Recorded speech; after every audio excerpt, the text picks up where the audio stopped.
ഞാനൊരു ടൈലറിങ് ഷോപ്പായിട്ടാണ് തുടങ്ങിയത്. ഞങ്ങളിങ്ങനെ സൽവാർ കമ്മീസൊക്കെ കുറേശ്ശെ ഉണ്ടാക്കി തുടങ്ങി. അങ്ങനെ അവിടെ ഞങ്ങൾ ഈ ബാഗിൽ ഇതൊക്കെ താങ്ങി പിടിച്ചുകൊണ്ട് പോകും, ഓർഡർ എടുക്കും, സപ്ലൈ ചെയ്യും. വിസ്റ്റാർ എന്നുള്ള പേരിൽ സൽവാർ കമ്മീസാണ് ഞങ്ങൾ ആദ്യമായിട്ട് ചെയ്തത്. That was in 1995.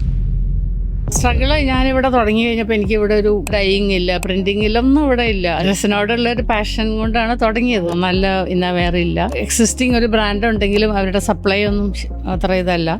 ഞാൻ ഓർത്ത് ഇതൊരു ഓപ്പർച്യൂണിറ്റി ആണല്ലോ. There I made a change. എനിക്ക് ഇങ്ങനെ ഒരു ചാലഞ്ചസ് ഒക്കെ എടുക്കാൻ ഇഷ്ടമുള്ള ആളാണ്. നത്തിങ് ഈസ് ഇമ്പോസിബിൾ എന്ന് ഞാൻ വിശ്വസിക്കുന്ന ഒരാളാണ്. About 7 years back I think I started one shop. Now I have 58 shops. Wow.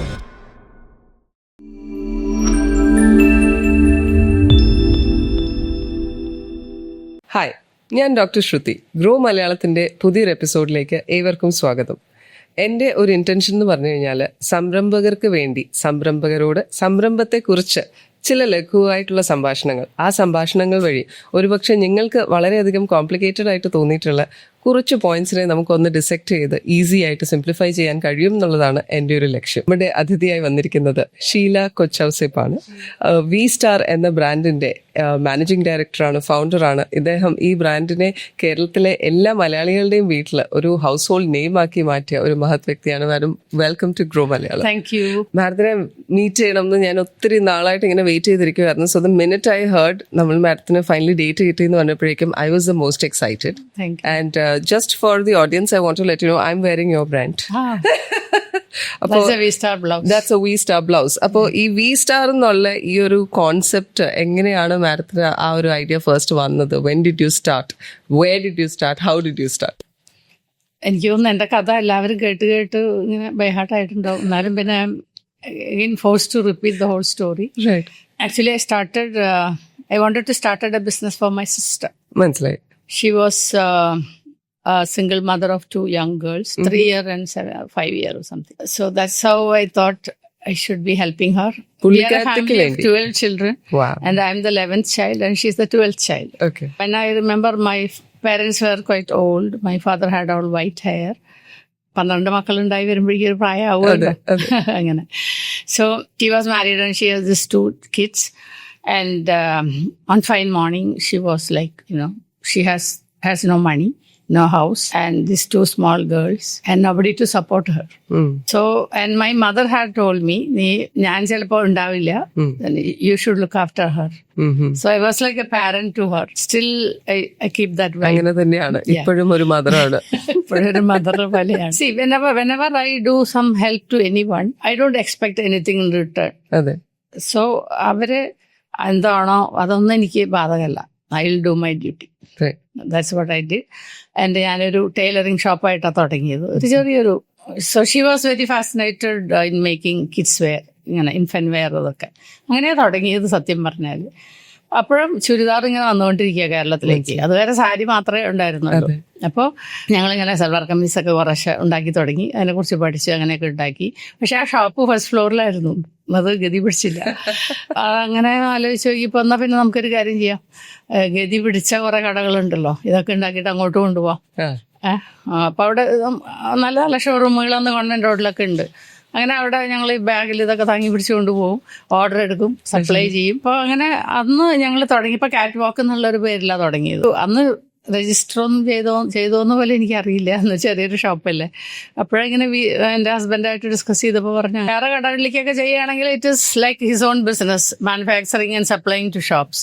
Then he should have a registered brand name എന്നൊക്കെ പറയാം. അപ്പോൾ ആദ്യം തുടങ്ങുമ്പോൾ എന്നോട് പറഞ്ഞു, ഇതിൻ്റെ വല്ല കാര്യം ഉണ്ടാവും എന്നൊക്കെ ചോദിച്ചു കേട്ടോ. ഞാൻ പറഞ്ഞു, കാര്യമുണ്ട്, എനിക്ക് ചെയ്തേ പറ്റുള്ളൂ. അങ്ങനെ എന്താ എൻ്റെ കാര്യം, വെറുതെ മിണ്ടാതിരുന്നാൽ പോരെ എന്നൊക്കെ ചോദിച്ചു. അപ്പോൾ എനിക്കിങ്ങനെ ഒരു ചാലഞ്ചസ് ഒക്കെ എടുക്കാൻ ഇഷ്ടമുള്ള ആളാണ്. നത്തിങ് ഈസ് ഇമ്പോസിബിൾ എന്ന് ഞാൻ വിശ്വസിക്കുന്ന ഒരാളാണ്. ഒന്നും എനിക്ക് പറ്റില്ല എന്ന് ഞാൻ ജീവിതത്തിൽ പറഞ്ഞിട്ടില്ലേട്ട് പറയൂല. എന്ത് ചാലഞ്ച് ഞാൻ ഏറ്റെടുക്കും. അങ്ങനെയാണ് അതിലേക്ക് വരുന്നത്. പിന്നെ അതിൻ്റെ പേരൊക്കെ പറഞ്ഞു തന്നു. അങ്ങനെ വി സ്റ്റാർ എന്ന് പറഞ്ഞൊരു പേര്, ഒരു രജിസ്റ്റേർഡ് ട്രേഡ് നെയിം ഉണ്ട്. എന്നാൽ പിന്നെ അതെടുക്കുക എന്ന് പറഞ്ഞ സാധനം ആളെൻ്റെ വഴിക്ക് വന്നു. അങ്ങനെ അതെടുത്തു. That was in 1995. 1995 എന്ന് പറയുമ്പോഴേക്കും തീരെ പുറകോട്ടും അല്ല, it's not too far away. But ഈ ഒരു But I was ഒരു 45 ഒക്കെ കഴിഞ്ഞു. Absolutely. That's another thing. ഈ ഒത്തിരി പേര് യങ്സ്റ്റേഴ്സ് തന്നെ പലപ്പോഴും ബിസിനസ്സോ ഐഡിയാസോ സ്റ്റാർട്ട് ചെയ്യാൻ പേടിക്കുന്ന ഒരു കാലഘട്ടത്തില് you at an age where ആരും പ്രതീക്ഷിച്ചിട്ടുണ്ടാവില്ല. നമ്മൾ യൂഷ്വലി ഒരു സെറ്റിൽ ഡൗൺ ആയി ഒരു വീട്ടമ്മയായിട്ട് ഇരിക്കേണ്ട പ്രായത്തിലാണ് ഇങ്ങനത്തെ ഒരു ഐഡിയ കൊണ്ടുവരുന്നതും. എന്നാൽ ആ ഐഡിയ ജസ്റ്റ് ആ ഒരു ഫസ്റ്റ് ലെവലിൽ ഇരുന്നില്ല എന്നുള്ളതാണ്. അതിനെ you grew with very young age. ഞാൻ ഭയങ്കര ക്രിയേറ്റീവാ. എനിക്ക് ഇങ്ങനെ എന്തെങ്കിലും സാധനങ്ങൾ ഉണ്ടാക്കുക, അല്ലെങ്കിൽ ഡ്രസ്സ് എൻ്റെ തയ്ക്കുക, എൻ്റെ സിസ്റ്റേഴ്സിൻ്റെ തയ്ക്കുക, എൻ്റെ നീസസിൻ്റെ ഡ്രസ്സുകൾ തയ്ക്കുക. അന്ന് എൻ്റെ ബ്രദറിൻ്റെ കല്യാണത്തിന് എല്ലാ നീസുമാർക്കും ഞാൻ ഡ്രസ്സ് തയ്ച്ചു, ഡിസൈൻ ചെയ്തിട്ട് തയ്ച്ചു. ഞാൻ കോളേജിൽ പഠിക്കുക, അല്ലെങ്കിൽ പഠിച്ചു കഴിഞ്ഞു, ലൈക്ക് ഡിഗ്രി കഴിഞ്ഞിരിക്കുക. അപ്പോൾ ഞാൻ വിമലാലയത്തിൽ ഒരു കൊല്ലം ഗാർമെന്റ് ഡിസൈനിങ് പഠിച്ചിട്ടുണ്ട്. എനിക്ക് അതിനോട് ഭയങ്കര പാഷനറ്റ് ആയിരുന്നു. എൻ്റെ ഫാദറിന് ഒരു ടെക്സ്റ്റൈൽ ഷോപ്പാണ് ഉള്ളത്, ജ്വല്ലറിയും. അതിന്റെ പറയലാണ് ഞങ്ങൾ താമസിക്കുക. അപ്പോൾ ഇങ്ങനെ തുണികളായിട്ടുള്ള പരിചയം അന്ന് തൊട്ടേ ഉണ്ട്. എന്താണ് കോട്ടൺ, എന്താണ് സിൽക്ക്, എന്താണ് പോളിസ്റ്റർ, അതൊക്കെ എനിക്ക് ചെറുപ്പം മുതലേ തന്നെ അറിയാം. അപ്പൊ അതൊക്കെ ഇങ്ങനെ, പിന്നെ അവിടെ ഒരു ടൈലർ ഉണ്ട്, അത് തയ്ക്കുന്നതൊക്കെ നോക്കിയിരിക്കും. അങ്ങനെയൊക്കെ പഠിച്ചത്. അപ്പൊ ആ ഒരു ഇനീഷ്യൽ ഡേയ്സിൽ ഉണ്ടായ കുറച്ച് സ്ട്രഗിൾസ് എന്തൊക്കെയായിരുന്നു? ഞാനിവിടെ തുടങ്ങി കഴിഞ്ഞപ്പോ എനിക്ക് ഇവിടെ ഒരു ഹാൻഡ് വർക്ക് ചെയ്യുന്ന ഒരാളെ കിട്ടാനില്ലായിരുന്നു. ഇപ്പൊ ഇവിടെ ഫുൾ കൽക്കട്ടക്കാരാ. അന്ന് നോർത്ത് ഇന്ത്യക്കാരൊന്നും ഇവിടെ ഒരാൾ പോലും ഇല്ല. നമ്മളുടെ ഇവിടുത്തെ ആൾക്കാർക്ക് എംബ്രോയിഡറി അറിയൂല, മെഷീൻ എംബ്രോയിഡറി മാത്രമേ അറിയുള്ളൂ. പിന്നെ ഇവിടെ നിന്നൊക്കെയോ കൽക്കട്ടയിൽ നിന്ന് ഒക്കെ ഒരു 1-2 പേരെ ഇമ്പോർട്ട് ചെയ്യാനായിട്ട്. പിന്നെ ബോംബെയിൽ കൊടുത്താ വർക്ക് ചെയ്യിപ്പിച്ചോണ്ടിരുന്നു. ഇവിടെ ഡൈയിങ് ഇല്ല, പ്രിന്റിംഗ് ഇല്ല, ഒന്നും ഇവിടെ ഇല്ല. അതിന് പറ്റിയ ഒരു കാര്യമില്ല. അതൊക്കെ അറിയാണ്ടാ തുടങ്ങിയത്. സത്യം പറഞ്ഞു, ഡ്രസ്സിനോടുള്ള ഒരു പാഷൻ കൊണ്ടാണ് തുടങ്ങിയത്. പക്ഷെ അത് അപ്പൊ തന്നെ തോട്ടൊക്കെ ഞാൻ മെഷീൻ വെച്ചിട്ട് തന്നെ ആ ചാലഞ്ച് ഏറ്റെടുത്തു. മെഷീൻ എംബ്രോയിഡറി ചെയ്ത് അത് ഹാൻഡ് വർക്ക് ചെയ്ത് അങ്ങനെയൊക്കെ അഡ്ജസ്റ്റ് ചെയ്തു. ഇപ്പൊ നിറച്ചുണ്ട് കമ്പ്യൂട്ടറൈസ്ഡ് എംബ്രോയിഡറി. ഞാൻ ആദ്യമായിട്ട് ചുരിദാറിൽ കമ്പ്യൂട്ടറൈസ്ഡ് എംബ്രോയിഡറി ചെയ്ത് തിരുപ്പൂര്. ഇപ്പോൾ ഓരോ ഡ്രസ്സ് ചെയ്യുമ്പോൾ അതിന്റെ ഒരു 2500, 3000, 4000 എണ്ണമൊക്കെ ഉണ്ടാക്കണമായിരുന്നു ഒരേ ഡിസൈൻ, പല കളർ മാറ്റിയിട്ട്. അപ്പൊ അതൊക്കെ ചെയ്തു. ഓണത്തിന് ആദ്യമായിട്ട് ഓണം സൽവാർ കമ്മീസ് ഇറക്കിയത് ഞാനാ. അതുവരെ എല്ലാവരും ഓണം സാരി സെറ്റ് കൊണ്ട് മാത്രമേ കോൺസെപ്റ്റ് ഉണ്ടായിരുന്നുള്ളൂ. അത് എനിക്ക് നല്ല ഓർമ്മയുണ്ട്. നല്ല ഹിറ്റായിരുന്നു. ഓരോ ഓണത്തിനും 10-12 ഡിസൈൻസ് ഇറക്കും. അങ്ങനെ അത് ആയിരക്കണക്കിന് എണ്ണം ഒക്കെ വിറ്റു. അങ്ങനെയൊക്കെ ചെയ്തു. സോ ഈ ഇനീഷ്യൽ ഫേസിൽ ഇപ്പൊ പറഞ്ഞു ഇവിടെ വർക്കേഴ്സ് ഈ പറഞ്ഞ സ്പെസിഫിക് സ്കിൽഡ് ലേബേഴ്സ് ഇവിടെ ഇല്ലായിരുന്നു. സോ അതൊരു ഹേർഡിലായിരുന്നു. അതുപോലെ തന്നെ ഫാബ്രിക് സോഴ്സിംഗ് ഒക്കെ ബുദ്ധിമുട്ടായിരുന്നു. സോഴ്സിംഗ് ഒക്കെ ബുദ്ധിമുട്ടാണ്. എല്ലാത്തിനും നമ്മൾ ബോംബെ, സൂററ്റ് അല്ലെങ്കിൽ ഡൽഹിയൊക്കെ ഡിപ്പെൻഡ് ചെയ്യണമായിരുന്നു. എനിക്കന്ന് അങ്ങനെ വലിയൊരു ടീം ആൾക്കാരൊന്നും ഇല്ല. ആകെ പർച്ചേസിന് ഒരാളല്ലേ ഉള്ളൂ. ആൾക്കാണെങ്കിൽ ഇത് പരിചയമൊന്നുമില്ല. അയാള് വേറെ ഏതൊരു കമ്പനിയിൽ നിന്ന് എടുത്തതാ. ഫാബ്രിക്കായിട്ടൊരു ബന്ധമില്ലാത്ത ആളാ. പക്ഷെ അയാളൊക്കെ പഠിപ്പിച്ചു. അങ്ങനെയൊക്കെ. പക്ഷെ അയാൾക്ക് ബോംബെയിൽ എന്തോ പരിചയം ഉണ്ടായിരുന്നു. അങ്ങനെയൊക്കെ കുറച്ചൊക്കെ അഡ്ജസ്റ്റ് ചെയ്തൊക്കെ ചെയ്തു. Very nice. ഓക്കെ, ഇനി ഈ ഒരു സംരംഭം സ്റ്റാർട്ട് ചെയ്യാനായിട്ട് ഈ ഇനീഷ്യലി ഇപ്പൊ സൽവാസ് ആയിട്ടാണ് സ്റ്റാർട്ട് ചെയ്തത്. ആ ഇനീഷ്യൽ സ്റ്റാർട്ടിംഗ് ക്യാപിറ്റൽ ഒരു ഇൻവെസ്റ്റ്മെന്റ് എത്ര വേണമായിരുന്നു? അന്ന് എനിക്ക് തോന്നുന്നു എല്ലാം കൂടെ ഒരു 25 ലക്ഷമൊക്കെ വന്ന് കാണുമായിരിക്കും.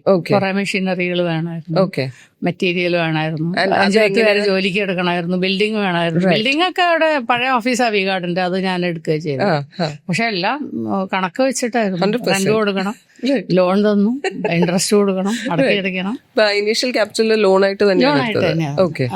കാരണം ഞാൻ എവിടെ ചെല്ലുമ്പോഴും ആദ്യം എന്നോട് ചോദിക്കുന്ന ചോദ്യം അതാ, നിങ്ങൾ വലിയ ബിസിനസ്സുകാരിയാന്നൊക്കെ പറഞ്ഞിരിക്കുന്നുണ്ടല്ലോ, വീകാടുകാരന്റെ ഭാര്യ ആയതുകൊണ്ടല്ലേ നിങ്ങൾക്ക് ഇതൊക്കെ പറ്റിയെന്നുള്ളൊരു ചോദ്യം പരിഹാസം എപ്പോഴും ഉണ്ട്. അങ്ങനെ ഞാൻ ആദ്യമൊന്നും ഞാൻ പറയാറില്ല. പിന്നെ എനിക്ക് ഇങ്ങനെ കേൾക്കുമ്പോൾ ഒരു ബുദ്ധിമുട്ട് തോന്നി തുടങ്ങി. ഞാൻ പറഞ്ഞല്ല, വീകാടിന്ന് അങ്ങനെ ഒരുപാട് കോടിക്കണക്കിന് എനിക്ക് തന്നിട്ട് കളിച്ചോളാനൊന്നും പറഞ്ഞില്ല. എനിക്ക് വളരെ എണ്ണിയാ തന്നത്. അത് തിരിച്ചടയ്ക്കണമായിരുന്നു, എന്റെ ഇൻട്രസ്റ്റും കൊടുക്കണമായിരുന്നു. പക്ഷെ ബാങ്കിലേക്ക് പോകേണ്ടി വന്നില്ല എന്നുള്ളൊരു അഡ്വാൻറ്റേജ് എനിക്കുണ്ടായിരുന്നു.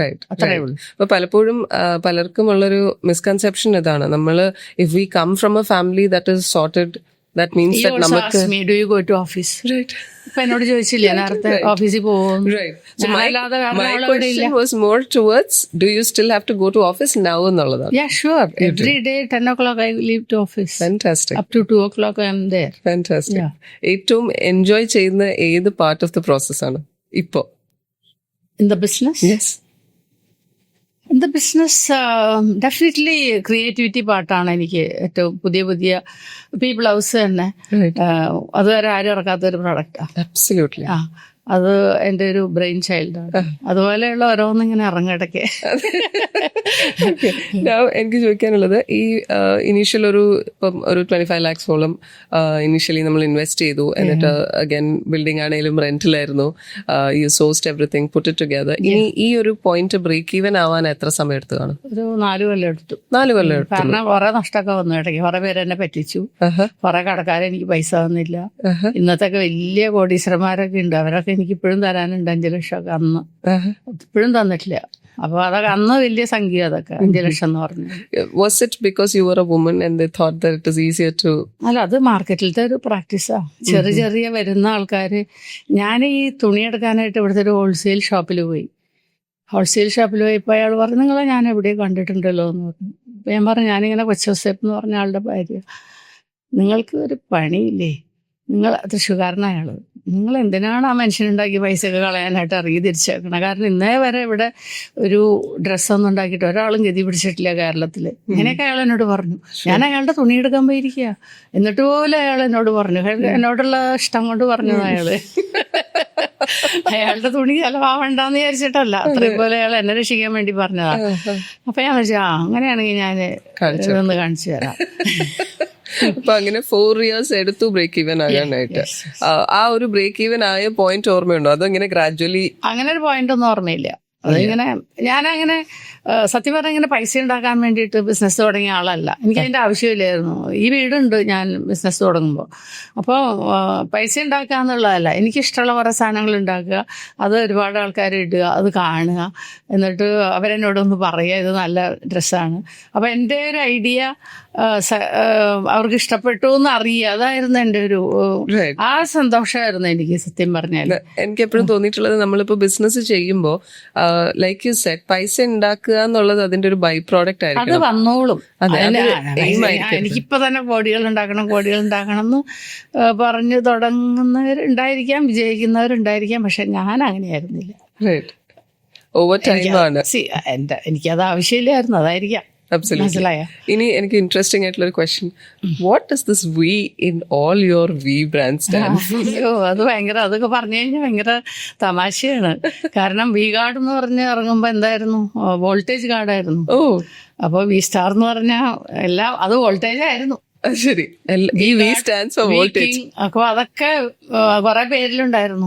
വി ഗാർഡ്, വി സ്റ്റാർ, കുറെ ബ്രാൻഡിൽ. അതെന്തോ അന്നൊരു സ്ലാബ് ഒക്കെ ഉണ്ടായിരുന്നു, ഇത്ര ക്രോഴ്സ് ആയി കഴിഞ്ഞാൽ എക്സൈസ് ഡ്യൂട്ടി. അപ്പൊ ഒരു പേരിൽ ഒരു ബ്രാൻഡിന്. അപ്പൊ അങ്ങനെ 4-5 ബ്രാൻഡ് ഉണ്ടായിരുന്നു. അതിലത്തെ ഒരു ബ്രാൻഡായിരുന്നു V Guard, I mean V Star. അപ്പൊ അത് പിന്നെ അത് ആ നിയമം മാറ്റിയപ്പോ എല്ലാം വി ഗാർഡ് ആക്കി. അപ്പൊ ഈ പേര് അവിടെ ഉണ്ടായിരുന്നു. അത്രേ ഉള്ളൂ. വോൾട്ടേജ് ആണ്. ഇത് ഞാൻ ഭയങ്കര കഥകളൊക്കെ പ്രതീക്ഷിച്ചു. വിക്ടറിയാണോ അതാണ് ഇതാണോന്നല്ല, അല്ലെങ്കിൽ ആരുടെയെങ്കിലും ചിലപ്പം ഒരു കാരണവന്റെ പേരായിരിക്കാം. ഇല്ല, ഒത്തുമില്ല. അതാണ് V Guard. Interesting. Okay, so ഈ ആദ്യം തുടങ്ങിയപ്പോ സൽവാർ കമീസിൽ നിന്നായിരുന്നു സ്റ്റാർട്ട് ചെയ്തത്. ഐ അണ്ടർസ്റ്റുഡ് ദാറ്റ് ഈ ഡ്രസ്സസിനോടും ഫാഷനോടും ഉള്ള ഒരു ഇഷ്ടം കൊണ്ടാണ് അങ്ങനെ സ്റ്റാർട്ട് ചെയ്തത്. അതിൽ നിന്ന് ഷിഫ്റ്റ് ടു ലോഞ്ചറി എപ്പോഴാണ് ഉണ്ടായത്? ഷിഫ്റ്റ് വന്നില്ല, ഞാനിത് ആഡ് ചെയ്യുക ചെയ്ത ഈ പ്രൊഡക്റ്റ്, ഇന്നർ വെയറും കൂടെ അതിനോട് കൂടെ ആഡ് ചെയ്യുക ചെയ്തത്.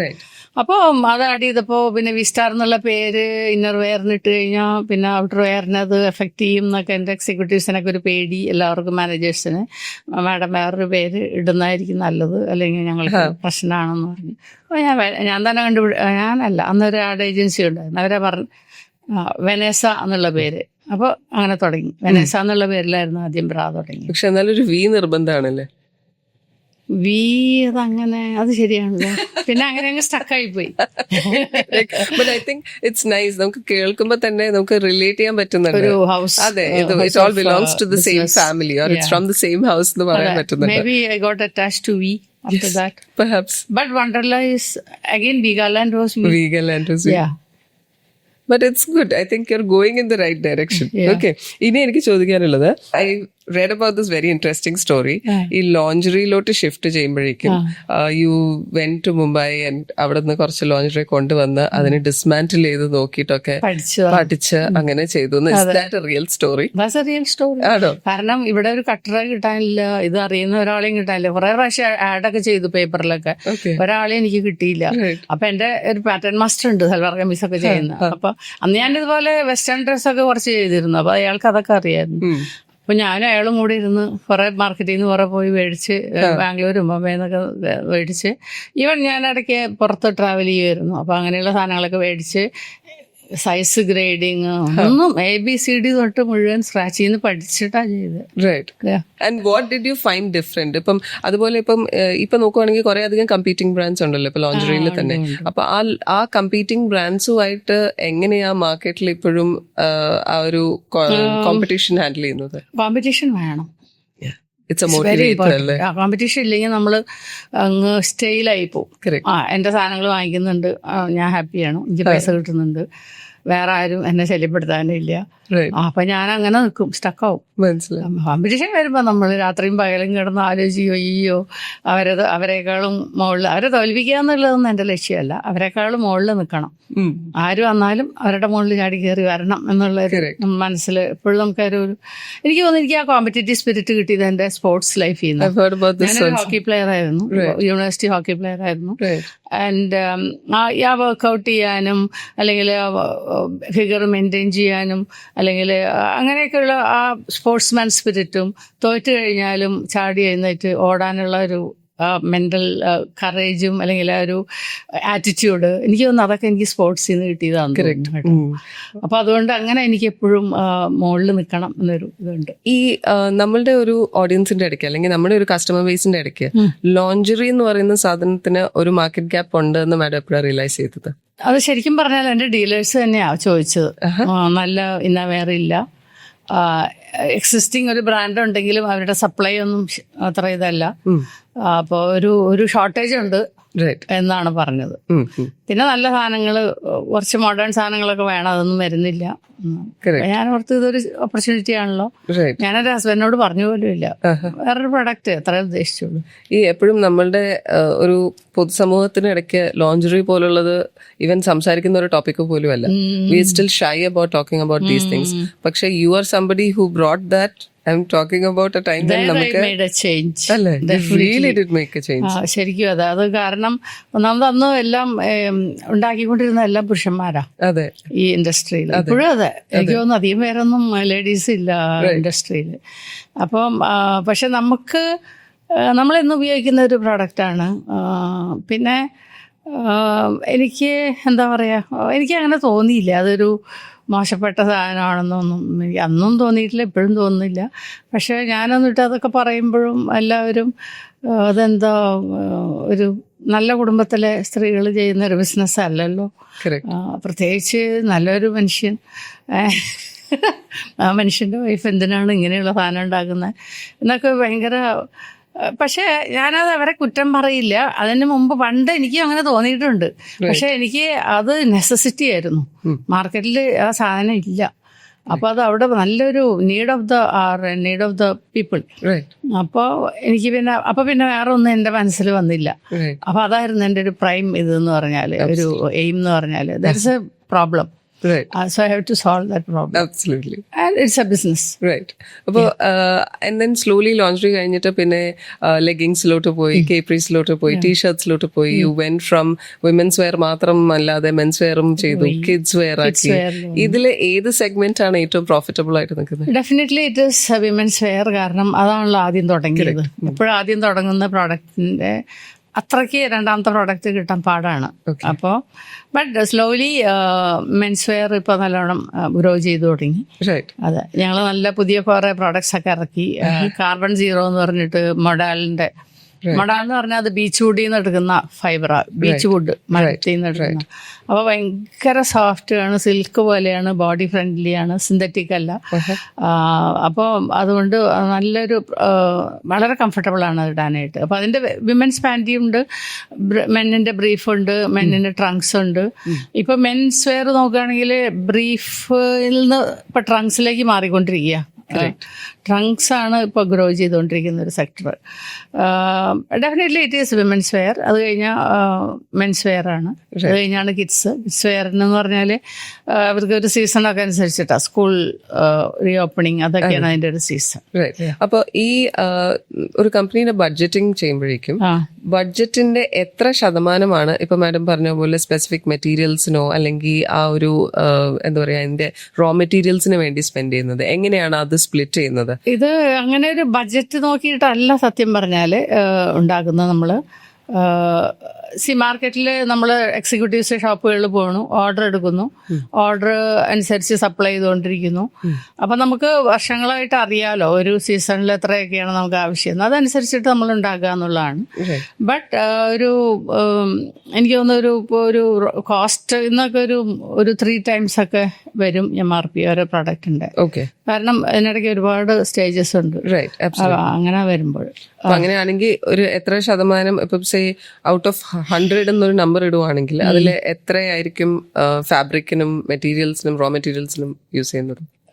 അതാ ഞാൻ പറഞ്ഞ ഒരു 33% ഒക്കെയാണ് കോസ്റ്റ് വരുന്നത്. And then the remaining goes into market. Goes into marketing ഉണ്ട്, ഓരോരുത്തരുടെ പ്രൊഡക്ഷൻ യൂണിറ്റിന്റെ പ്രോഫിറ്റ് ഉണ്ട്, പിന്നെ വിസ്റ്റാറിന്റെ പ്രോഫിറ്റ് ഉണ്ട്, ഡിസ്ട്രിബ്യൂട്ടർ ഉണ്ട്.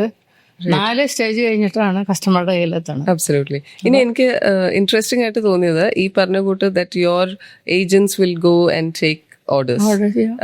എപ്പോഴും ഒരു നോർമൽ ബിസിനസ് ലൈനിൽ ചിന്തിക്കുന്ന, ഇപ്പൊ എന്നെ പോലുള്ള ഒരു ബിഗിനർ ആണെങ്കിൽ ആ ഒരു പോയിന്റ് നമ്മൾ ഒരിക്കലും കൺസിഡർ ചെയ്യില്ല. അതായത് നമ്മൾ ഗ്രോ ചെയ്യുവാണെങ്കിൽ നമ്മൾ കരുതുന്നത് അവര് തന്നെ നമുക്ക് ഓർഡർ തന്നോണ്ടിരിക്കും. പക്ഷെ ഒരാളെ അങ്ങോട്ട് വിട്ട് ഓർഡർ എടുപ്പിക്കുക എന്ന് പറഞ്ഞാൽ വിച്ച് ഇസ് വെരി, എനിക്കിങ്ങനെ പെട്ടെന്നൊരു എന്തുകൊണ്ടാന്ന് വെച്ചാല് ഇത് ബ്രാ തന്നെ ഞങ്ങൾക്ക് 100 തരം ബ്രാ ഉണ്ട്. കറക്റ്റ്. പാൻറ്റീസ് ഒരു 40 തരം ഉണ്ട്. അപ്പം അത് സാമ്പിൾ കാണിച്ചിട്ട് ഓർഡർ എടുക്കുക തന്നെ വേണം. കാരണം കടയുടെ പല കടകളിൽ പല നീഡ്സ് ആയിരിക്കുമല്ലോ. അപ്പോൾ അതനുസരിച്ചിട്ടാണ് അവർ ഓർഡർ ചെയ്യുക. കാരണം അവർക്ക് they'll give order for the products that they are sure that they can sell. അതാണ്, അങ്ങനെയാണ് നോക്കുക. അപ്പൊ പിന്നത്തെ ഒരു കാര്യം എന്ന് വെച്ചാൽ എപ്പോഴും അവര് ഏത് ജനറൽ ട്രേഡേഴ്സ് ഒക്കെ ജനറലി നോക്കുന്നവർ ഏറ്റവും വില കുറഞ്ഞതും ഫാസ്റ്റ് മൂവിങ്ങും ആയിട്ടുള്ള പ്രോഡക്ട്സ് ആണ് അവർ സ്റ്റോക്ക് ചെയ്യാനായിട്ട് ഇഷ്ടപ്പെടുന്നത്. പക്ഷെ നമുക്ക് ആണെങ്കിൽ അത് എല്ലാവർക്കും ഉള്ള പ്രോഡക്ട്സ് ഒക്കെ ആയിരിക്കും. നമുക്ക് വിൽക്കേണ്ടത് എന്താണെന്ന് വെച്ചാൽ ആർക്കും ഇല്ലാത്ത നല്ല പ്രോഡക്ട്സ് വിൽക്കാനാണ് നമുക്ക് ഇഷ്ടം. അങ്ങനെ വന്നപ്പോഴാണ് ഞാൻ എക്സ്ക്ലൂസീവ് ഔട്ട്ലെറ്റ്സ് തുടങ്ങാൻ കാരണം. അതെങ്ങനെയാ സ്റ്റാർട്ട് ചെയ്തത്? അത് ഈ പറയുന്ന പോലെ എല്ലാ മാസവും 3-4 ബ്രാകളൊക്കെ നമ്മൾ പുതിയതൊക്കെ ഇങ്ങനെ ഉണ്ടാക്കും. ആ ഉണ്ടാക്കുന്നതിൽ വില കുറഞ്ഞത് മാത്രമേ അവര് നോക്കുള്ളൂ, അല്ലാത്തത് വില കൂടുതലാന്ന് പറഞ്ഞ് അവർ മാറ്റി വയ്ക്കും. അപ്പൊ എന്റെ ഡ്രീം പ്രോഡക്ട്സ് മുഴുവൻ അവിടെ വെയർ ഹൗസിൽ ഇരിക്കുക. അങ്ങനെ പിന്നെ അത് മാത്രമല്ല, ഞങ്ങൾക്ക് നേരിട്ടിട്ട് ഒരു കസ്റ്റമറായിട്ട് നമുക്ക് ഇൻട്രാക്ഷൻ ഇല്ല, കസ്റ്റമറുടെ ആവശ്യങ്ങൾ നമ്മൾ അറിയുന്നില്ല, അവരുടെ ഫീഡ്ബാക്ക് കിട്ടുന്നില്ല, ഒക്കെ ത്രൂ ഡീലേഴ്സ് അല്ലേ. So I thought we should have an exclusive outlet so that we can know what the customer need is and also what their feedback is. എന്ത് കിട്ടണമെങ്കിലൊക്കെ നമുക്ക് നേരിട്ടൊരു ഇൻട്രാക്ഷൻ വേണമല്ലോ. That's how I started with one shop, and about 7 years back I think I started one shop. Now I have 58 shops. Next thing I want to ask you is, ഈ പറഞ്ഞ ഈ local brands മലയാളികൾക്ക് ചില ബ്രാൻഡ്സിനോടൊരു, മലയാളി എന്ന് പറയാനില്ല, normally ഇപ്പം as A consumer നമുക്ക് ചില ബ്രാൻഡ്സ്, പേര് കേട്ട ചില ബ്രാൻഡ്സ് ഉണ്ടാവും. ആ ബ്രാൻഡ്സ് നമുക്ക് ഇഷ്ടമാണെങ്കിൽ നമ്മൾ തന്നെയും പിന്നെയും ആ ബ്രാൻഡ്സ് തന്നെ മേടിക്കും. അപ്പോൾ അങ്ങനത്തെ ഒരു മാർക്കറ്റിൽ what did you do specifically to make V Star a stand alone brand? Product is the key. Absolutely. And make the customer happiest. അതെ, അതിന് പ്രൊഡക്റ്റ് തന്നെയാ. അതെ, പ്രൈസ് റീസണബിൾ ആയിരിക്കണം, ക്വാളിറ്റി ബെസ്റ്റ് ക്വാളിറ്റി ആയിരിക്കണം, and being innerwear body friendly ആയിരിക്കണം, അലർജിക്ക് ആവാൻ പാടില്ല, colour bleed ചെയ്യാൻ പാടില്ല. ഒരുപാടുണ്ട്, ഇങ്ങനെയുള്ള ഒരുപാട് ഫാക്ടേഴ്സ് ഉണ്ട് ഒരു പ്രോഡക്റ്റിന്. ആൻഡ് കംഫർട്ട് ആൻഡ് കംഫർട്ടാണ് ഏറ്റവും വലുത്. അപ്പൊ ഞാനൊക്കെ ഞാൻ വി സ്റ്റാർ തുടങ്ങുന്നതിനേക്കാൾ മുമ്പ് ഞാൻ ഈ ബോംബെ അങ്ങനെയുള്ള ബ്രാൻഡ്സ് ഒക്കെ പാൻറ്റിയൊക്കെ ഉപയോഗിക്കുമ്പോൾ വെറുതെ കോട്ടൺ എഴുതിയിട്ടുണ്ടാവും. പക്ഷെ കോട്ടൺ അല്ല, പോളിസ്റ്ററാ. നമുക്ക് വേറെ ചെയ്യുമ്പോൾ അറിയാം ചൂടെടുക്കുന്നു, കംഫർട്ടബിൾ അല്ല. അപ്പൊ അവിടെ ഒരു ട്രസ്റ്റിന്റെ ഇഷ്യൂ ഉണ്ട്. വി സ്റ്റാറിന് ആ ട്രസ്റ്റ് ഉണ്ടാക്കിയെടുക്കാൻ പറ്റി കസ്റ്റമറിൽ. വി സ്റ്റാർ കോട്ടനാന്ന് പറഞ്ഞത് കോട്ടനാണ്. എനിക്ക് ഇവിടെ ചോദിക്കാനുള്ളത്, ഇപ്പൊ പുതിയ മാർക്കറ്റിംഗ് ടെക്നിക്സ് ഒക്കെ വന്നിട്ടുണ്ട്. ഇപ്പൊ ഓൺലൈൻ ഷോപ്പിംഗ് ആണ് ഭയങ്കര കോമ്പറ്റേറ്റീവ് ആകുന്നത്. ഇപ്പൊ 95 V Star as a brand start ചെയ്യുമ്പോഴും ഇപ്പൊ 30 years കഴിഞ്ഞു, 2025 ആയി. ഇപ്പോഴത്തെ ഈ ഒരു shift in consumer habits how are you handling that part? അത് ഈ ഓൺലൈൻ കോമ്പറ്റീഷൻ. ഓൺലൈൻ കോമ്പറ്റീഷൻ എന്ന് പറഞ്ഞാൽ ഞങ്ങൾക്ക് അങ്ങനെ ഒരുപാട് ഓൺലൈൻ എന്ന് പറഞ്ഞാൽ എല്ലാം ഒരു ഓഫറിന്റെ ഒരു മാർക്കറ്റാണ്. ഞങ്ങൾക്ക് ഒരുപാട് അങ്ങനെ ഓഫർ ചെയ്യാൻ പറ്റില്ല. കാരണം ഞങ്ങളുടെ ജനറൽ ട്രേഡേഴ്സ് ഞങ്ങളുടെ ഡീലേഴ്സ് ഉണ്ട്. അപ്പോൾ അവരെ വിഷമിപ്പിച്ചിട്ട് ഞങ്ങൾ ഓൺലൈനിൽ ഒരുപാട് ഓഫർ കൊടുത്ത് വിൽക്കാൻ ഞങ്ങൾക്ക് പറ്റില്ല. ഞങ്ങളൊരു ഓഫർ കൊടുക്കുന്നുണ്ടെങ്കിൽ അത് ഡീലേഴ്സിനും കൊടുത്തിട്ടേ ഞങ്ങളത് ചെയ്യുള്ളൂ. അതുകൊണ്ട് ഞങ്ങൾക്ക് ഓൺലൈനിൽ അധികം ഒരുപാട് ഗ്രോ ചെയ്യാൻ പറ്റിയിട്ടില്ല. കാരണം അവിടെ എപ്പോഴും ഓഫേഴ്സാണ്. പിന്നെ അപ്പോൾ പറയും ജോക്കി ചെയ്യുന്നുണ്ടല്ലോ, ജോക്കി ചെയ്യുന്ന പോലെ ഞങ്ങൾക്ക് ചെയ്യാൻ പറ്റില്ല. കാരണം ഞങ്ങളെ ഇവിടുത്തെ ഡീലേഴ്സ് കാണുന്നത് ജോക്കി ആയിട്ടല്ല, അവരുടെ സ്വന്തം ഒരാളായിട്ടാണ്. അപ്പോൾ ഞങ്ങളത് ചെയ്താൽ അവർക്ക് ഭയങ്കര വേദനയും വിഷമമാണ്. അതുകൊണ്ട് ഞങ്ങളത് അവരെ ഹർട്ട് ചെയ്യാതെ ഉള്ള ഒരു പരിപാടിയെ ഞങ്ങൾക്ക് പറ്റും. I feel that you're trying to help everybody who's involved in the process. അവര് ഞങ്ങളെ ഇത്ര വളർത്തി കൊണ്ടുവന്നവരാണ്. അപ്പോൾ ഞങ്ങൾക്ക് അവരെ ഡിനൈ ചെയ്യാൻ പറ്റില്ല അവരുടെ service. That's like a fantastic way to go about it. Okay.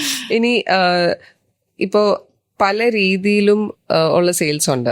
Four example stand alone V സ്റ്റാറിന്റെ തന്നെ ഷോറൂംസ് ഉണ്ട്, അതല്ലാതെ മൾട്ടി ബ്രാൻഡ് സ്റ്റോഴ്സ് ഉണ്ട്, പിന്നെ അല്ലാത്ത ഓൺലൈൻ ഷോപ്പുകളുണ്ട്. കറക്റ്റ്. അപ്പൊ ഇതില് ഏത് സെക്ടറിൽ നിന്നാണ് കൂടുതലും റവന്യൂ വരുന്നത്? ജനറൽ ട്രേഡേഴ്സ് ആണ്. ഓക്കെ. കാരണം ഞങ്ങൾക്ക് ആകെ 50 കടയിലുള്ളൂ, മറ്റേ 3000 ഷോപ്പുണ്ട്. അപ്പൊ അവിടെ നിന്നാണ് ഞങ്ങളുടെ മെയിൻ റവന്യൂ. ഈസിലി അവിടെ നിന്ന് തന്നെയാണ്. ആൻഡ് ഓൺലൈൻ റവന്യൂ അതും വെച്ച് നോക്കുമ്പോൾ ഓൺലൈൻ റവന്യൂ അത്രയില്ല. അതൊക്കെ ഒരു മേ ബി 10 to 15% അത്രയൊക്കെ ഉള്ളൂ. You still feel that ഈ ജനറൽ ട്രേഡേഴ്സ് തന്നെയാണ് ഞങ്ങളുടെ മെയിൻ റവന്യൂ. അത് തന്നെ. വണ്ടർഫുൾ. ഓക്കെ. പുതിയ തരം പ്രോഡക്ട്സ് ഇപ്പോൾ വിസാർ ഇറക്കുന്നുണ്ട്. ഇപ്പോൾ ഫോർ എക്സാമ്പിൾ അത്ലീഷർ എന്ന് പറയുന്ന ഒരു സെഗ്മെന്റിലോട്ട് വരുന്നുണ്ട്, പിന്നെ കിഡ്സ് വെയർ എന്ന് പറയുന്ന ഒരു സെഗ്മെന്റിലോട്ട് വരുന്നുണ്ട്. അപ്പൊ ഈ സെഗ്മെന്റ്സ് ഒക്കെ വിസ്റ്റാറിന്റെ ഒരു ഗ്രോത്തിന് ഇൻഫ്ലുവൻസ് ചെയ്യുന്നുണ്ടോ? ഒരു ബിസിനസിന്റെ ഗ്രോത്ത് എന്ന് പറയുമ്പോൾ increase the number of customers, right, increase the number of products.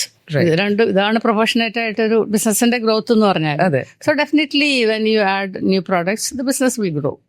Also geographically when you grow, when you go to other states, business will grow. Absolutely. So these are all the realities. അതെ. അപ്പം ഈ പറഞ്ഞോട്ട് definitely adding anything new into the thing. Business അല്ലേ? Absolutely. Whenever you introduce a new product, that's added business. Right.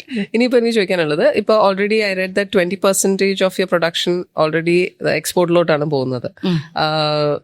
ഈ ഒരു പെർസ്പെക്ടീവില് ഒരു next 5 yearsലത്തേക്ക് V സ്റ്റാറിന്റെ plan എന്താണ്? Next 5 yearsൽ ഞങ്ങളൊരു 500 crores-ലെത്തണം എന്നാണ് ഞങ്ങളുടെ ഒരു dream. This is beautiful. Dream, you can dream. Absolutely. No harm in dreaming. This is so fantastic. ഞാൻ വായിച്ചപ്പോ I was flabbergasted by the fact that ഒരു ഹോം മേക്കർ ഒരു 20-25 lakhs-ന്റെ ലോണിൽ സ്റ്റാർട്ട് ചെയ്ത business. Can you please tell us what is the number that we are at today? Any business is like that. When you start, it will be very small. Right. Gradually you grow. പക്ഷെ ഞാൻ അത്ര വലിയ grow ചെയ്തൊന്നും ഞാൻ വിചാരിക്കുന്നില്ല. കാരണം ഇപ്പോൾ വേറെ ഓരോ ബിസിനസ്സുകളൊക്കെ ഇപ്പോഴത്തെ ന്യൂ ജെൻ്റെ ബിസിനസ്സൊക്കെ നോക്കുമ്പോൾ അവരൊക്കെ പെട്ടെന്നല്ലേ ഗ്രോ ചെയ്യുന്നത്. അതൊക്കെ വെച്ച് നോക്കുമ്പോൾ ഞങ്ങൾ പഴയ ആൾക്കാർ സ്ലോ ആൻഡ് സ്റ്റഡി ആയിട്ട് ഇങ്ങനെ നമുക്ക് അതിനുള്ള അത്രയ്ക്കുള്ള റിസോഴ്സേ നമുക്കുള്ളൂ. പുതിയ ടെക്നോളജിയിൽ നിന്ന് പുതിയ റിസോഴ്സസ് ഇംബൈബ് ചെയ്യാൻ ബുദ്ധിമുട്ടിയിരുന്നോ? എനിക്ക് അങ്ങനെ ബുദ്ധിമുട്ടില്ല എന്ന് പറഞ്ഞാൽ നമുക്ക് എല്ലാ സ്റ്റാഫും ഉണ്ട്.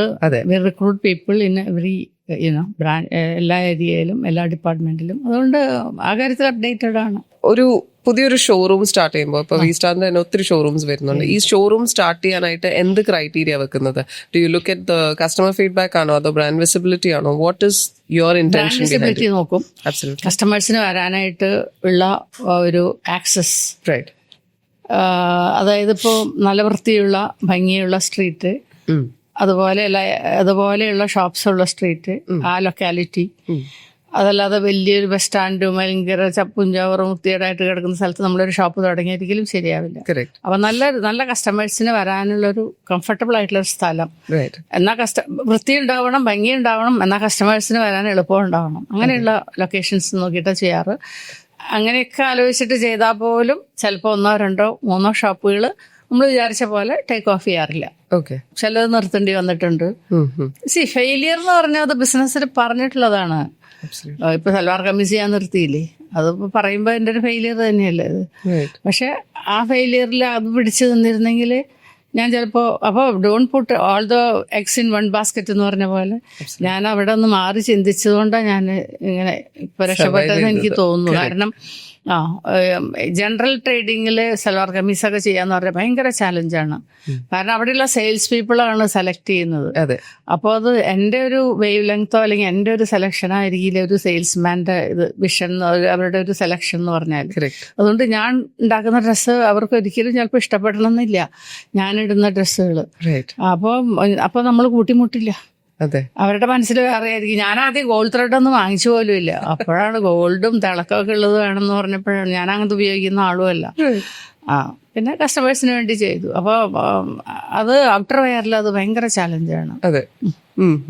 പിന്നെ ഔട്ടർ വെയറിൽ നിങ്ങൾ ശ്രദ്ധിച്ചു കാണും, നല്ല ലൈക്ക് ഇങ്ങനെ ജനറൽ ട്രേഡിങ്ങിൽ വരുന്ന ബൾക്കായിട്ടുള്ള ഡ്രസ്സുകൾ ഒരിക്കലും നല്ല മെറ്റീരിയലോ നല്ല ക്വാളിറ്റി സ്റ്റിച്ചിങ്ങോ ക്വാളിറ്റി കട്ടിങ്ങോ ഇതൊന്നും അതിൽ കാണില്ല. കാരണം അവിടെ അവർക്ക് ഏറ്റവും മിനിമം തുണി ഉപയോഗിക്കുക, ഏറ്റവും തയ്യൽ കൂലി കുറവ്, ഏറ്റവും വില കുറഞ്ഞ തുണി ഉപയോഗിക്കുക, അങ്ങനെ അതാണ് ആ മാർക്കറ്റ്.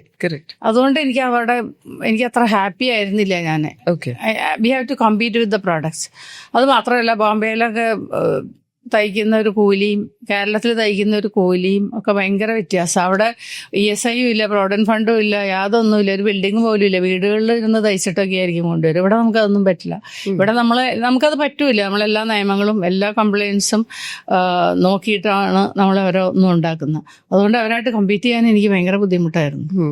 എനിക്ക് അപ്പോൾ വളരെ ഇൻട്രസ്റ്റിംഗ് ആയിട്ട് തോന്നിയ കാര്യം എന്താ അറിയോ, ഇപ്പോൾ നമ്മൾ as entrepreneurs when we talk, ഇപ്പോൾ നമ്മളൊരു മാസ് പ്രൊഡക്ഷൻ ചെയ്യുന്ന ഒരു ബിസിനസ്സോ ഒരു ട്രേഡിംഗ് റിക്വയറിംഗ് ബിസിനസ്സിനെ കുറിച്ച് സംസാരിക്കുകയാണെങ്കിൽ എല്ലാവരും കേരളത്തിൽ ഈ സാധനം ചെയ്യാൻ ഭയങ്കര റിലക്റ്റന്റ് ആണ്. ബിക്കോസ് എല്ലാവരും പറയുന്നത് ലേബർ ലോസ് അത്ര കംപ്ലൈന്റ് അല്ല, they are not very helpful. And I also read that there is a part where ഈ ഒരു ഇഷ്യൂ മാഡം ഹാൻഡിൽ ചെയ്യേണ്ടി വന്നിരുന്നു എന്നുള്ളത്. ലോഡിങ്ങിനാണ്. അതെ, ഡെഫിനറ്റ്ലി അതൊക്കെ ഇപ്പോഴും നടക്കുന്നുണ്ട്, പുറത്തേക്ക് വരുന്നില്ല. And then madam you have also experience ഇപ്പോൾ തിരുപ്പൂർ പോലുള്ള മാസ് പ്രൊഡ്യൂസിങ് ഏരിയാസിൽ അവിടുത്തെ ഒരു കംപ്ലൈൻസ് കൾച്ചറൊക്കെ മാറ്റമുണ്ട്. കറക്റ്റ്. അപ്പോൾ പുതിയ ഓൺടർപ്രണേഴ്സിന് ഇതൊരു ഇമ്പോർട്ടന്റ് ഫാക്ടർ ആണോ? ഇമ്പോർട്ടന്റ് ഫാക്ടറാണ്. ഇപ്പൊ ഞങ്ങളാണെങ്കിലും ഇവിടെ ഒരു വലിയൊരു അണ്ടർ വൺ റൂഫ് 1000 പേരെ വെച്ചിട്ട് ഞങ്ങൾ ഫാക്ടറി ഉണ്ടാക്കിയില്ലല്ലോ. അതെ, ഉണ്ടാക്കിയെങ്കിൽ അത് എന്നാ പൂട്ടിപ്പോയാൻ. ഇവിടുത്തെ കേരളത്തിലെ ഫാക്ടറികളൊക്കെ ഇപ്പൊ എവിടെ പോയി? ഗ്ലാസ് ഫാക്ടറി, ആ ഫാക്ടറി, ഫാക്ടറിക്ക് ഉണ്ടായിരുന്നല്ലോ, ഇപ്പൊ ഒന്നും ഇല്ലല്ലോ. എന്തുകൊണ്ടാ? ഇവിടുത്തെ യൂണിയനിസം കാരണം തന്നെ. അപ്പോൾ ഇപ്പൊ ഭാഗ്യത്തിന് തന്നെ അവരൊക്കെ അത് റിയലൈസ് ചെയ്തിട്ട് അവർക്ക് ഒരു മനസ്സ് മാറ്റം കാണുന്നുണ്ട്. സ്റ്റിൽ ആ വർക്ക് കൾച്ചറിൽ നിന്ന് അതിൽ നിന്ന് ജനങ്ങളെ ഇനി മാറ്റി പഠിപ്പിക്കുക എന്ന് പറഞ്ഞാൽ അത് വലിയൊരു ചാലഞ്ചാണ്. കാരണം അവർ ആ ട്രാക്കിൽ വീണുപോയി. ജോലി ചെയ്യാതെ പൈസ ഉണ്ടാക്കുക എന്നുള്ളൊരു ട്രാക്കിൽ വീണുപോയി.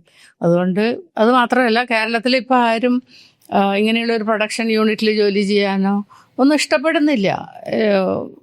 അതുകൊണ്ടാണല്ലോ ഇവിടുത്തെ ഗവൺമെന്റ് തൊഴിലില്ലാ വേതനം കൊടുക്കുന്നുണ്ട്. തൊഴിലില്ലാത്തതുകൊണ്ടാണോ ഇവിടെ?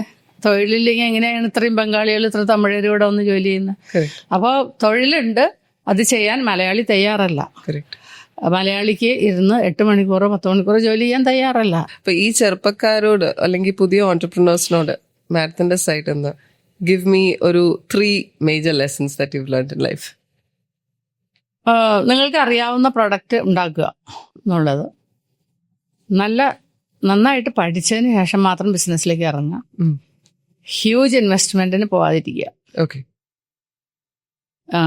പിന്നെ ഒരു ഹോബിക്ക് വേണ്ടിയിട്ട് ബിസിനസ് തുടങ്ങാതിരിക്കുക. അതധികം ലേഡീസ് അങ്ങനെ ചെയ്യുന്ന. അവർ ചെയ്യുന്നുണ്ട്, ഇവർ ചെയ്യുന്നുണ്ട്, എൻ്റെ ഫ്രണ്ടിനൊക്കെ ബിസിനസ് ഉണ്ട്, എനിക്കില്ല, എന്നാൽ ഞാനും തുടങ്ങിയേക്കാം. എല്ലാവർക്കും പറഞ്ഞിട്ടുള്ളതല്ല ബിസിനസ്. അത് ഒരുപാട് ഫാക്ടേഴ്സ് കൂടി വരണം ഒരു ബിസിനസ് വിജയിക്കണമെങ്കിൽ. അതുകൊണ്ടാണല്ലോ ഒരു 5% ഒക്കെയാണ് സക്സസ്ഫുൾ ആവുന്നുള്ള ബിസിനസ്സിൽ. ബാക്കിയൊക്കെ പരാജയപ്പെട്ടു പോവുക. അപ്പം നല്ല മനഃശക്തി വേണം, പ്രസൻസ് ഓഫ് മൈൻഡ് വേണം, പിന്നെ എന്താ പറയുക, ട്രാൻസ്പാരൻസി വേണം, ലീഡർഷിപ്പ് ക്വാളിറ്റി വേണം, പ്രൊഡക്റ്റ് നോളജ് വേണം, ഒരുപാട് കാര്യങ്ങൾ വേണം. ഇതെല്ലാം കൂടെ വരുമ്പോഴാണ് ഒരു സക്സസ്ഫുൾ ആവുന്നത്. Absolutely, and I think you are the epitome of all these things put together. അല്ലല്ല, അതൊന്നും ഞാനങ്ങനെയൊന്നും അല്ല. ഞാനങ്ങനെ എല്ലാ ക്വാളിറ്റിയുള്ള ആളൊന്നും അല്ല. പിന്നെ എങ്ങനെയൊക്കെയോ മേ ബി അന്ന് അധികം കോമ്പറ്റീറ്റേഴ്സ് ഉണ്ടായിരുന്നില്ല, അങ്ങനെയൊക്കെ രക്ഷപ്പെട്ടു പോകുന്നതായിരിക്കും. കാരണം ഞാൻ ബിസിനസിനെ കുറിച്ച് പഠിച്ചിട്ടില്ല. എനിക്ക് 45 വയസ്സായിട്ടാണ് ഞാൻ ഇറങ്ങുന്നത് തന്നെ. അപ്പോൾ അതൊന്നും അങ്ങനെ ഇല്ല എനിക്ക് സത്യം പറഞ്ഞു. നമ്മളുടെ ഈ ഇന്നോവെയർ സെയിൽസിൽ ഐ നോട്ടീസ് ദാറ്റ് ഒരു മോൺസൂണിൽ കുറയോ കൂടുവോ അല്ലെങ്കിൽ ഫെസ്റ്റിവൽസ് അങ്ങനെ എന്തെങ്കിലും ഒരു ഇൻഫ്ലുവൻസ് ഉണ്ടോ? എന്തെങ്കിലും ഒരു സീസണൽ സെയിൽസ് ഇൻഫ്ലുവൻസ് ഉണ്ടോ?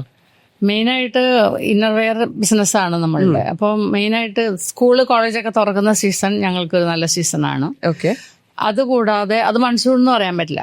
അതുകൂടാതെ മൺസൂൺ ആണ് ഇവിടെ. Incidentally that is monsoon season, that schools reopen. And പിന്നെ ഫെസ്റ്റിവൽ സീസൺ, അതിപ്പം എല്ലാവർക്കും ബോണസും ഒക്കെ ഓണത്തിനാണ് കിട്ടുക. സോ ആ ഓണത്തിന് ഒരു നല്ല സീസണാണ്. പിന്നെ അങ്ങനെ പിന്നെ ദീപാവലി അല്ലെങ്കിൽ റംസാൻ അങ്ങനത്തെ സീസൺ, അത് ആ സീസണിലൊക്കെ ഞങ്ങൾക്കും ആൾക്കാരപ്പോൾ ഷോപ്പിംഗ് മൂഡാണ്. അപ്പൊ ഓണോട് കൂടിയിട്ട് ഇന്നവേറെ മേടിക്കും. അപ്പൊ ശരിക്കും അതൊക്കെ ഉണ്ട്, സീസൺ ഉണ്ട് ഉണ്ട് തീർച്ചയായിട്ടും. Tell me about your kids. I have 2 boys. മൂത്താള് വണ്ടർല ഡിവിഷൻ നോക്കുന്നു, അരുൺ. രണ്ടാമത്തെ ആള് വിഗാർഡ് നോക്കുന്നു. രണ്ടുപേരാണ്. And still nobody's involved with you? വിസ്റ്റാറിൽ ആരും ഇല്ല, അവർക്ക് ഇൻട്രസ്റ്റേ ഇല്ല. ഓക്കെ. അപ്പൊ അങ്ങനെയാണെങ്കിൽ വി സ്റ്റാറിന്റെ ഒരു what happens to V Star later on? Do you give it up for acquisition? Should go for public limited. Okay. Should be going 500 അത്തട്ടെ. അതെ, waiting for that. Fantastic. I hope it all comes true. All the very best. പിന്നെ എല്ലാവരോടും ചോദിക്കും succession plan എന്താന്ന് ചോദിക്കും. അതെ, ഞാൻ പറയും. അപ്പൊ ഞാൻ തുടങ്ങി 45 വയസ്സിലല്ലേ. ഞാൻ പറഞ്ഞു ലീല കൃഷ്ണകുമാർ 65 വയസ്സിലാണ് ബിസിനസ് തുടങ്ങി. അപ്പൊ ഞാൻ യങ് ആണ്. അപ്പൊ നിങ്ങൾ സക്സഷനെ കുറിച്ച് ചോദിക്കില്ലേ? And I don't feel I am old also. Right. As long as you feel young at heart and mind, then that's all that matters. Definitely. I don't think you're like personally, I don't think you're going to stop with V-Star. And വേറെ എന്തൊക്കെയോ brewing in your head. ഇല്ല, V-Star തന്നെ മതി. അത് to make V-Star a pan India brand, അത് തന്നെ നല്ല പണിയുണ്ട്. അതെ, that's enough. വേറെ ഒന്നുമില്ല. No. Fantastic. So I hope it all comes true. But ഞാൻ ഐഡന്റിഫൈ ചെയ്ത ഒരു 3 important points in this conversation with you. What I realized is on the age should never stop you from doing something new. അതൊന്ന്. രണ്ടാമത്തെ കാര്യം, മുന്നോട്ട് പോകും തോറും നമ്മൾ കൂടുതൽ പഠിക്കാനുള്ളൊരു ഓപ്പൺ മൈൻഡഡ്നെസ് വേണം. ആൻഡ് ഡെലിഗേറ്റ് ചെയ്യാനുള്ളൊരു മൈൻഡ് വേണം. പിന്നെ കംപ്ലൈന്റ് പറഞ്ഞുകൊണ്ടിരിക്കാനാണെങ്കിൽ അതിനെ സമയം ഉണ്ടാവുള്ളൂ. കംപ്ലൈന്റ് പറഞ്ഞിരുന്നിട്ട് കാര്യമില്ല. അപ്പോ so we are very thankful for that. ഇങ്ങനെ പലരും ഇപ്പൊ ഞാനൊക്കെ ബിസിനസ് തുടങ്ങുമ്പോൾ വേറെ സ്ത്രീകളാരും ഇല്ല ബിസിനസ്സിൽ, വളരെ അപൂർവമേ ഉള്ളൂ. പക്ഷെ അങ്ങനെ ഒരു മോഡൽ നോക്കിയിട്ടൊന്നുമല്ല ഞാൻ തുടങ്ങിയത്. എനിക്ക് അത് തുടങ്ങണമായിരുന്നു, എനിക്ക് എന്തെങ്കിലും ചെയ്യണമായിരുന്നു. ആ ഒരു ക്രിയേറ്റിവിറ്റിയും അല്ലെങ്കിൽ അതാണ് മെയിനായിട്ട്. പിന്നെ ഒരു പാഷൻ ഉള്ളിലുണ്ടായിരുന്നു. അങ്ങനെ നല്ല പാഷനേറ്റ് ആവണം. അല്ലാതെ വെറുതെ ആരോ ചെയ്യുന്ന കണ്ടിട്ട് നമ്മൾ ചെയ്താലൊന്നും നമുക്ക് കോമ്പീറ്റ് ചെയ്യാൻ പറ്റില്ല മാർക്കറ്റിൽ. പാഷനേറ്റ് ആയിരിക്കണം. ഞാനിത് വിജയിപ്പിക്കും, എനിക്കിത് അറിയാം, ഞാനിത് ചെയ്യും എന്നുള്ളൊരു മനസ്സിലെപ്പോഴും ഒരു ഡിറ്റർമിനേഷൻ വേണം. അത് ഇമ്പോർട്ടൻ്റ് ആണ്. അപ്പൊ ആ ഒരു ധൈര്യവും ഡിറ്റർമിനേഷനും ഒന്നും ഒട്ടും കുറഞ്ഞു പോകാതിരിക്കട്ടെ. വരും തലമുറയ്ക്ക് ഇനിയും ഒരുപാട് കാര്യങ്ങൾ പഠിക്കാൻ താങ്കളിൽ നിന്ന് കഴിയട്ടെ. ഇനിയും ഉയർച്ചകളിലേക്ക് മാത്രം പോകട്ടെ. ഈ പറഞ്ഞ 5 yearsൽ ഒരു 500 കോടിയൊക്കെ എത്തട്ടെ എന്ന് ആശംസിച്ചുകൊണ്ട് നിർത്തുന്നു. Thank you so much for your time. This was wonderful.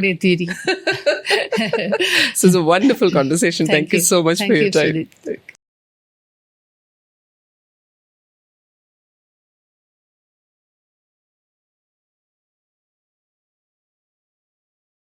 Investment in securities market are subject to market risks. Read all the related documents carefully before investing. Please read the risk disclosure documents carefully before investing in equity shares, derivatives, mutual fund, and or other instruments traded on the stock exchanges.